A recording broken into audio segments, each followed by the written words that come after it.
آپ نے انصار کو سیدنا انس بن مالک رضی اللہ عنہ کے گھر جمع فرمایا۔ مہاجرین کی تعداد 45 تھی۔ آپ مہاجرین اور انصار میں سے ایک ایک کو بلاتے گئے اور فرماتے گئے تم بھائی بھائی ہو۔ پھر ہوا یہ کہ یہ اخوت حقیقی اخوت سے بھی بڑھ گئی۔ اس موقع پر انصار نے جس فیاضی، ایثار اور میزبانی کا مظاہرہ کیا، انسانی تاریخ اس کی مثال پیش کرنے سے قاصر ہے۔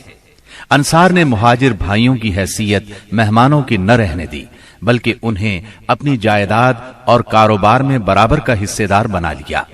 اس طرح مہاجرین بہت جلد اپنے پیروں پر کھڑے ہو گئے۔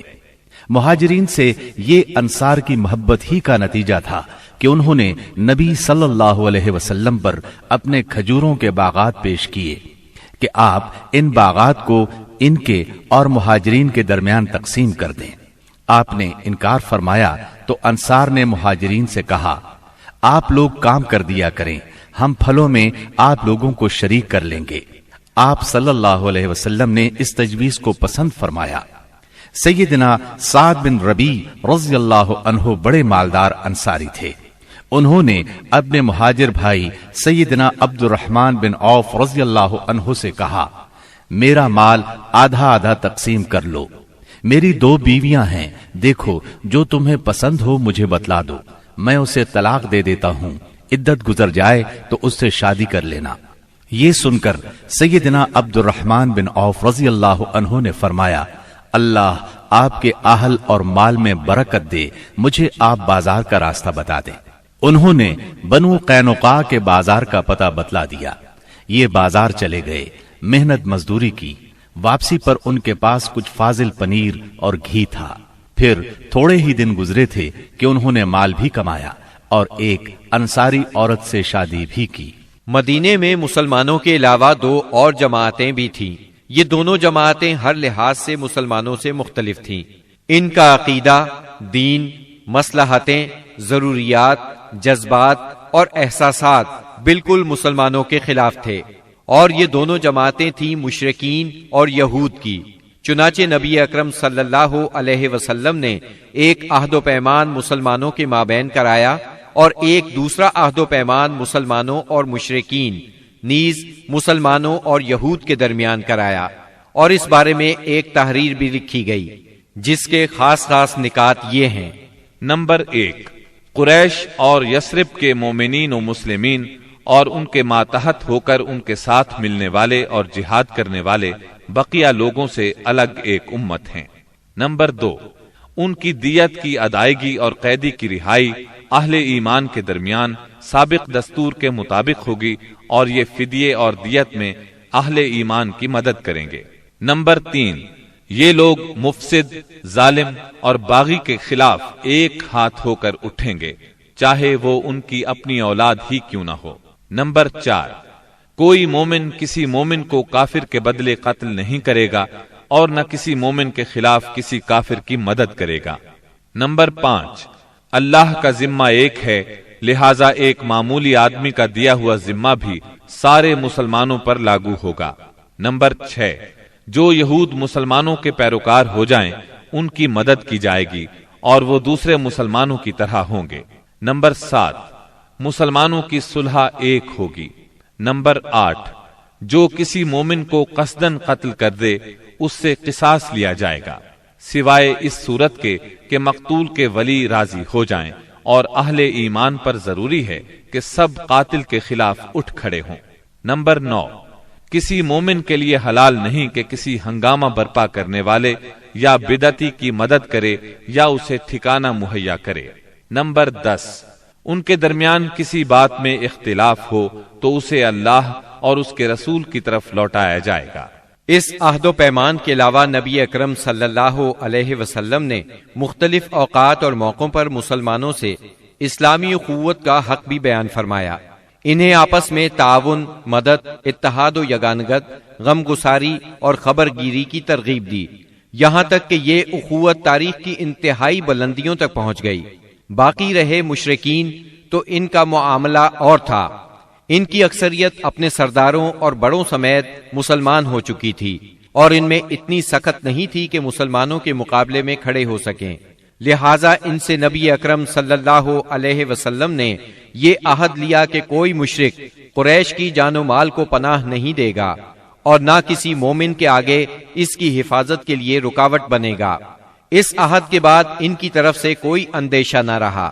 باقی رہے یہود، تو ان کے ساتھ نبی اکرم صلی اللہ علیہ وسلم نے جو معاہدہ کیا اس کے خاص نکات یہ ہیں۔ نمبر 1، یہود مسلمانوں کے ساتھ ایک امت ہوں گے، ان کے لیے ان کا دین اور مسلمانوں کے لیے مسلمانوں کا دین ہوگا، ان کے ذمے ان کا خرچ ہوگا اور مسلمانوں کے ذمے مسلمانوں کا خرچ ہوگا۔ نمبر 2، جو طاقت اس معاہدے کے کسی بھی فریق سے جنگ کرے گی یا یثرب پر حملہ کرے گی، سب آپس میں اس کے خلاف تعاون کریں گے اور ہر ایک اپنی جانب کا دفاع کرے گا۔ نمبر 3، اس معاہدے کے شرکاء کے درمیان خیر خواہی، خیر اندیشی اور نیکوکاری کے تعلقات ہوں گے، گناہ کے نہیں۔ نمبر 4، آدمی اپنے حلیف کے جرم میں نہیں پکڑا جائے گا۔ نمبر 5، مظلوم کی مدد کی جائے گی۔ نمبر 6، جب تک جنگ برپا رہے گی یہود بھی مسلمانوں کے ساتھ خرچ برداشت کریں گے۔ نمبر 7، اس معاہدے کے شرکاء پر یثرب میں ہنگامہ آرائی اور کشت و خون حرام ہوگا۔ نمبر 8، اگر ان میں کوئی ہنگامہ یا جھگڑا برپا ہو جائے تو اس کا فیصلہ اللہ اور اس کے رسول کریں گے۔ نمبر 9، قریش اور ان کے مددگاروں کو پناہ نہیں دی جائے گی۔ نمبر 10، یہ معاہدہ کسی ظالم یا مجرم کے لیے آڑ نہیں بنے گا۔ اس معاہدے کی روح سے یثرب کے سارے باشندے مسلمان، مشرکین اور یہود ایک ہی وحدت کی لڑی میں پیرو دیے گئے۔ مدینہ اور اس کے اطراف کو ملا کر ایک آزاد اور خود مختار حکومت قائم ہو گئی۔ اس میں مسلمانوں کا کلمہ نافذ تھا اور اس کے سربراہ محمد صلی اللہ علیہ وسلم تھے۔ اس دوران 1 اور 2 ہجری میں کئی اہم واقعات پیش آئے، ان میں سے کچھ اس طرح ہیں۔ اسی دوران میں قبلے کی تبدیلی کا حکم آیا۔ مکہ مکرمہ سے ہجرت کر کے مدینہ منورہ آنے کے بعد 16 یا 17 ماہ تک مسلمان بیت المقدس کی طرف رخ کر کے نماز پڑھتے رہے۔ اب حکم آیا کہ خانہ کعبہ یعنی مسجد الحرام کی طرف منہ کر کے نماز ادا کی جائے۔ اسی سال میں رمضان المبارک کے روزے رکھنے اور زکوٰۃ ادا کرنے کے احکام نازل ہوئے۔ پھر عیدین کی نماز اور صدقۃ الفطر کا حکم دیا گیا۔ اسی سال میں پہلی عید الفطر اور پہلی عید الاضحیٰ پڑھی گئی۔ اسی سال نبی کریم صلی اللہ علیہ وسلم نے اپنی پیاری بیٹی سیدہ فاطمہ رضی اللہ عنہا کی شادی سیدنا علی رضی اللہ عنہ سے کی۔ سب سے بڑھ کر یہ کہ اسی سال میں مسلمانوں پر حکم الہی سے جہاد فرض کیا گیا اور مسلمانوں کو اپنے دفاع کا حق دیا گیا۔ مکہ معظمہ میں صرف تبلیغ کا حکم تھا، اب اپنے تحفظ میں تلوار اٹھانے کا حکم آ گیا۔ چنانچہ سریوں اور غزوات کا آغاز ہوا۔ جن جنگوں میں آپ نے کسی صحابی کو امیر لشکر بنا کر بھیجا وہ سریہ کہلاتی ہے، اور جن جنگی مارکوں میں آپ خود امیر لشکر ہوئے وہ غزوہ کہلاتے ہیں۔ تاریخ اسلام میں غزوات کی تعداد 21 سے لے کر 27 تک بیان کی جاتی ہے، جبکہ سریوں کی تعداد اس سے کہیں زیادہ ہے۔ اس سال کے دوران کئی غزوات ہوئے، لیکن سب سے مشہور غزوہ بدر ہے۔ نبی کریم صلی اللہ علیہ وسلم جب ہجرت کر کے مدینہ منورہ پہنچے تو ان دنوں مدینے میں ایک نہایت دولت مند اور با اثر شخص عبداللہ بن ابی تھا۔ ہجرت سے پہلے انصار میں اس کا بہت اثر و رسوخ تھا۔ انصار اسے اپنا سردار بنانے والے تھے، بلکہ اس کی تاج پوشی کے لیے ایک تاج بنوا لیا گیا تھا۔ اسی دوران میں آپ صلی اللہ علیہ وسلم ہجرت کر کے مدینہ پہنچے اور انصار کے دونوں قبائل نے آپ کے ہاتھ پر بیعت کر لی، اور میثاق مدینہ کے ذریعے سے یہودیوں نے بھی آپ کی قیادت کو تسلیم کر لیا۔ اس سے عبداللہ بن ابی کی سرداری کے منصوبے دھرے کے دھرے رہ گئے۔ اس بنا پر اس نے آپ کی مخالفت پر کمر باندھ لی۔ ادھر مشرکین مکہ جو اسلام، مسلمانوں اور رسول اللہ صلی اللہ علیہ وسلم کی دشمنی میں جل بھن رہے تھے، انہوں نے عبداللہ بن ابی کو ایک دھمکی آمیز خط تحریر کیا۔ اس خط میں انہوں نے 2 ٹوک الفاظ میں لکھا: آپ لوگوں نے ہمارے صاحب کو پناہ دے رکھی ہے، اس لیے ہم اللہ کی قسم کھا کر کہتے ہیں یا تو آپ لوگ اس سے لڑائی کریں یا اسے نکال دیں، یا پھر ہم اپنی پوری جمعیت کے ساتھ آپ لوگوں پر چڑھائی کر کے آپ کے سارے جنگجوؤں کو قتل کر دیں گے اور آپ کی عورتوں کی حرمت پامال کر دیں گے۔ جب یہ خط عبداللہ بن ابی اور اس کے ساتھیوں کو ملا تو وہ رسول اللہ صلی اللہ علیہ وسلم سے جنگ کے لیے تیار ہو گئے۔ نبی اکرم صلی اللہ علیہ وسلم کو اس کی خبر ہوئی تو آپ ان کے پاس تشریف لے گئے اور فرمایا، قریش کی دھمکی تم لوگوں پر بہت گہرا اثر کر گئی ہے۔ تم خود اپنے آپ کو جتنا نقصان پہنچا دینا چاہتے ہو، قریش تمہیں اس سے زیادہ نقصان نہیں پہنچا سکتے۔ تم اپنے بیٹوں اور بھائیوں سے خود ہی لڑنا چاہتے ہو۔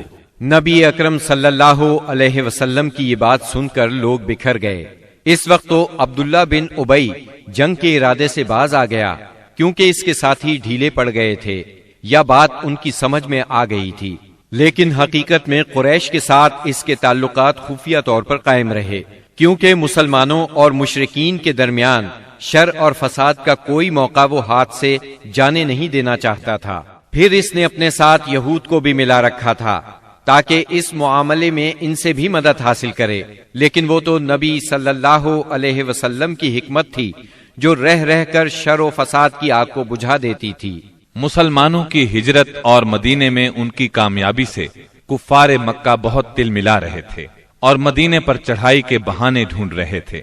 رسول اللہ صلی اللہ علیہ وسلم کے بڑھتے ہوئے اقتدار اور اسلام کی اشاعت نے مکہ میں ابو جہل اور ابو سفیان کو سخت بے چین کر دیا تھا۔ یہی کیفیت مدینے میں عبداللہ بن ابی کی تھی۔ اس نے قریش کے حوصلے بڑھائے اور انہیں یقین دہانی کرائی کہ اگر تم نے مدینے پر دھاوا بولا تو یہودی تمہارا ساتھ دیں گے۔ مسلمان جب سے مدینہ آئے تھے خطرات بڑھتے جا رہے تھے اور ان کے سروں پر منڈلا رہے تھے۔ یہی وجہ تھی کہ مسلمانوں نے راتوں کو جاگ جاگ کر مدینے کا پہرا دیا۔ ادھر قریش نے مدینے کو تباہ و برباد کرنے کا ارادہ کر لیا۔ اس غرض کے لیے انہوں نے کئی قبائل کو اپنا ہم نوا بنا لیا۔ چنانچہ جب نبی صلی اللہ علیہ وسلم کو خبر ہوئی تو آپ نے دو تدابیر اختیار کی۔ پہلی یہ کہ قریش کی شامی تجارت بند کر دی جائے تاکہ وہ مجبور ہو کر مدینے پر حملہ آور ہونے کا ارادہ ترک کر دیں۔ دوسرے یہ کہ مدینے کے آس پاس کے قبیلوں سے امن و امان کا معاہدہ کیا جائے تاکہ قریش جنگ مسلط کریں تو انہیں غیر جانبدار رکھا جا سکے۔ جب اللہ تعالی کی طرف سے جہاد اور قتال کی اجازت دی گئی تو رسول اللہ صلی اللہ علیہ وسلم نے کئی ایک سرایہ بھیجے اور غزوات میں حصہ لیا۔ ان کی مختصر تفصیل کچھ یوں ہے۔ اس سلسلے میں پہلا سریہ جو رسول اللہ صلی اللہ علیہ وسلم نے بھیجا وہ سریہ سیف البحر کہلاتا ہے۔ اسے آپ نے رمضان یکم ہجری بمطابق مارچ 623 عیسوی میں بھیجا اور اپنے چچا سیدنا حمزہ بن عبد المطلب رضی اللہ عنہ کو اس سریے کا امیر بنایا اور 30 مہاجرین کو ان کے زیر کمان شام سے آنے والے ایک قریشی قافلے کا پتہ لگانے کے لیے روانہ فرمایا۔ اس قافلے میں 300 آدمی تھے جن میں ابو جہل بھی تھا۔ مسلمان ایس کے اطراف میں ساحل سمندر کے پاس پہنچے تو قافلے کا سامنا ہو گیا اور دونوں فریق جنگ کے لیے صف آرا ہو گئے۔ قریب تھا کہ جنگ ہو جاتی لیکن قبیلہ جوہینہ کے سردار نے بیچ بچاؤ کرا دیا۔ دونوں فریق واپس چلے گئے۔ یہ اسلامی تاریخ کا پہلا سریہ اور پہلا فوجی عمل تھا۔ اس کا جھنڈا سفید تھا اور یہ اسلامی تاریخ کا پہلا جھنڈا تھا۔ اس کے علم بردار سیدنا ابو مرصد کناز بن حسین غنوی رضی اللہ عنہ تھے۔ اس کے بعد پے در پے سریے روانہ کیے گئے۔ چنانچہ شوال یکم ہجری میں سیدنا عبیدہ بن حارث رضی اللہ عنہ کو 60 مہاجرین کے ساتھ بطن رابغ کی وادی میں بھیجا گیا۔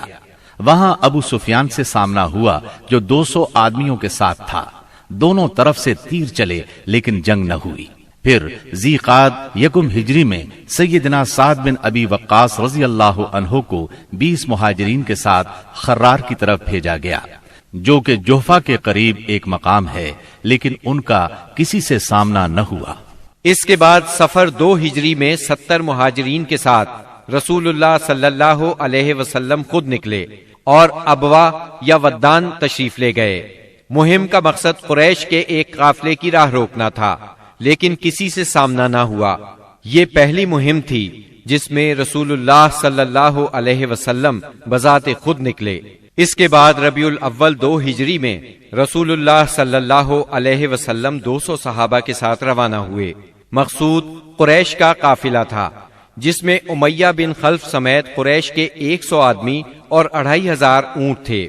آپ رضوہ کے اطراف میں مقام بوات تک تشریف لے گئے، لیکن کسی سے سامنا نہ ہوا۔ اسی مہینے میں کرز بن جابر فہری نے مشرکین کی ایک مختصر سی فوج کے ساتھ مدینہ کی چراگاہ پر چھاپا مارا اور کچھ مویشی ہانک کر لے گیا۔ رسول اللہ صلی اللہ علیہ وسلم نے 70 صحابہ کے ہمراہ اس کا تعاقب کیا اور بدر کے اطراف میں واقع وادی صفوان تک تشریف لے گئے، لیکن کرز نکل بھاگا۔ اسی واقعے کو بعض لوگ غزوہ بدر اولا بھی کہتے ہیں۔ اس کے بعد آپ جمادی الاولا یا جمادی الاخری 2 ہجری میں 150 یا 200 مہاجرین کے ساتھ ذوالعشیرہ تک تشریف لے گئے۔ مقصود قریش کے ایک قافلے کو روکنا تھا جو ملک شام جا رہا تھا، لیکن آپ کے پہنچنے سے پہلے وہ جا چکا تھا۔ اس سفر میں آپ نے بنو مدلج اور ان کے حلیف بنو زمرہ سے جنگ نہ کرنے کا معاہدہ کیا۔ پھر رجب 2 ہجری میں نبی اکرم صلی اللہ علیہ وسلم نے سیدنا عبداللہ بن جہش اسدی رضی اللہ عنہ کو 12 مہاجرین کے ساتھ مکہ اور طائف کے درمیان ایک مقام نخلہ کی طرف روانہ کیا۔ مقصد یہ تھا کہ وہ قریش کے ایک قافلے کی خبر لائیں، مگر ان لوگوں نے قافلے پر حملہ کر کے عمر بن حضرمی کو قتل اور عبداللہ بن مغیرہ کے بیٹے عثمان اور مغیرہ کے غلام حکیم بن کیسان کو قید کر لیا اور قافلے کو ہانک لائے۔ ان کے ایسا کرنے پر آپ ان سے ناراض ہوئے، چنانچہ قیدیوں کو چھوڑ دیا گیا اور مقتول کا خون بہا ادا کیا گیا۔ یہ واقعہ رجب کی آخری تاریخ کو پیش آیا تھا، اس لیے مشرکین نے شور مچایا کہ مسلمانوں نے حرام مہینے کی حرمت پامال کر ڈالی۔ اس پر سورہ بقرہ کی آیت 217 نازل ہوئی۔ يسألونك عن الشهر الحرام قتال فيه قل قتال فيه كبير وصد عن سبيل الله وكفر به والمسجد الحرام وإخراج أهله منه أكبر عند الله والفتنة أكبر من القتل۔ لوگ آپ سے حرام مہینے میں لڑائی کے بارے میں پوچھتے ہیں، آپ کہہ دیجئے اس میں جنگ کرنا بڑا گناہ ہے، اور اللہ کی راہ سے روکنا اور اس کے ساتھ کفر کرنا، مسجد حرام سے روکنا اور اس کے باشندوں کو وہاں سے نکالنا، یہ سب اللہ کے نزدیک اور زیادہ بڑا جرم ہے اور فتنہ قتل سے بڑھ کر ہے۔ یہ تھی جنگی نقل و حرکت جو مدینہ منورہ اور اس کے اطراف کے امن کی حفاظت کے لیے نبی صلی اللہ علیہ وسلم اور مسلمانوں نے قائم کر رکھی تھی۔ اس سے قریش کو یہ بتلانا بھی مقصود تھا کہ اگر وہ اپنے شر سے باز نہ آئے تو انجام برا ہوگا، لیکن وہ اپنی خودسری اور تکبر میں بڑھتے ہی چلے گئے۔ چنانچہ بدر کے میدان میں انہوں نے اس کی سزا پا لی اور جزا بہرحال گھاٹے ہی کی تھی۔ 17 رمضان 2 ہجری کو غزوہ بدر ہوا۔ یہ قریش اور مسلمانوں کے درمیان پہلا فیصلہ کن معرکہ تھا۔ اس کا سبب یہ ہوا کہ رسول اللہ صلی اللہ علیہ وسلم جس قافلے کے لیے ذوالعشیرہ تک تشریف لے گئے تھے اور وہ بچ کر شام چلا گیا تھا، آپ صلی اللہ علیہ وسلم اس کی طاق میں تھے اور اس کی خبر لانے کے لیے آپ نے شام کے مقام ہورا تک طلحہ بن عبید اللہ اور سعید بن زید رضی اللہ عنہما کو بھیجا۔ چنانچہ جیسے ہی یہ قافلہ وہاں سے گزرا، انہوں نے فوراً مدینہ منورہ خبر پہنچائی۔ اس قافلے میں اہل مکہ کی بڑی دولت تھی، یعنی 1000 اونٹ جن پر کم از کم 262 کلو سونے کی مالیت کا سامان تھا، اور اس کی حفاظت کے لیے صرف 40 آدمی تھے۔ خبر ملتے ہی رسول اللہ صلی اللہ علیہ وسلم نے صحابہ کرام رضی اللہ عنہم کو نکلنے کی دعوت دی، تاہم نکلنا ضروری نہیں قرار دیا۔ چنانچہ اس دعوت پر 313، 314 یا 317 صحابہ نے لبیک کہا۔ ان میں 82 یا 83 یا پھر 86 مہاجرین تھے اور بقیہ انصار، اور پھر انصار میں سے 61 قبیلہ اوس سے تھے اور 170 قبیلہ خزرج سے تھے۔ انہوں نے مکمل تیاری بھی نہیں کی تھی۔